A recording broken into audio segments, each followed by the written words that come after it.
Mr.Alpaca, Fundamentals in 5 Minutes. SmileDirectClub went public on Nasdaq in September 2019. Within a few days, the price hyped to almost $20 before it started a roller coaster ride between $4 and $13 range. After 2021 Q2 earning, price plummeted to less than $5. So, is SmileDirectClub a good investment? SmileDirectClub is a teledentistry company co-founded in 2014 by Jordan Katzman and Alex Franco. It is based in Nashville, Tennessee. SmileDirectClub provides teeth straightening service with 3D printed clear aligners. It is a competitor for traditional braces and clear alignment companies like Invisalign. Interestingly, back in 2016, Invisalign was SDC's exclusive third-party supplier for its aligner program before the partnership ended following a legal dispute. SDC aligners have improved over the years. They now have very similar material and thickness compared with Invisalign. However, Invisalign fits better on a gum with trimmed edges. Therefore, it's more comfortable to wear Invisalign, while some manual refinement is required for SDC. The company claims to be able to transform your smile in as little as 4 to 6 months, while Invisalign takes 12 to 18 months. Since SDC is dealing directly with customers, it costs 60% less and comes with a lifetime guarantee. SDC's aligner system is designed for minor to moderate teeth correction. After a short assessment and approval, you will have two choices to create the image for 3D printing: free 3D scan at Smile Shop or impression kit sent to your home. Once the 3D image is provided to SDC, a licensed dentist or orthodontist then designs the treatment plan for customers. The company then share a preview of Smile Transformation, create personalized aligners, and ship to club members all at once. There will also be dentists or orthodontists that carry out visual check and guide the treatment remotely from beginning to end.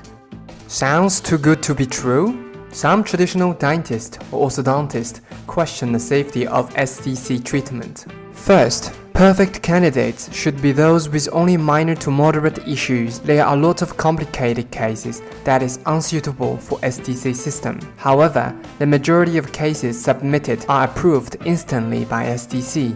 Second, patients are not required to carry out a dental check or X-ray screening before the treatment. Existing conditions like decay, cavity, gum issues, etc. could severely damage the dental health. Thirdly, it takes years of training to make a perfect teeth impression. It is difficult for an average member to make it right in just 2 attempts.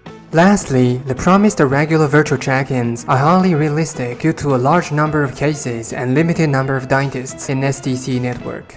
Just like any other disruptors, public opinions about SDC are very polarized. On one hand, the company receives a high rating of 4.8 among more than 20,000 reviews. On the other hand, angry users filed class actions against SDC. Despite all these controversies, SDC successfully expanded its business to more than 13 countries with 1,800 GP locations and 1,000 more in the pipeline. Among many of its selling points, SDC markets itself as an aligner system of great convenience and undercutting price. SDC investors should be aware that Invisalign also offers Express and Light package that target mild to moderate issues with lower price range.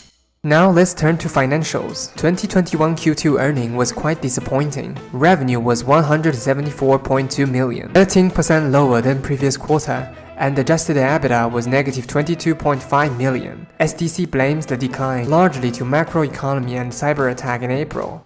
If you compare revenues between SDC and its competitor, Invisalign has already got through pandemic impact and surpassed its previous record, while SDC struggles to recover its pre-pandemic high. This gives a very bearish signal, especially when a teledentist should have less headwind from the lockdown.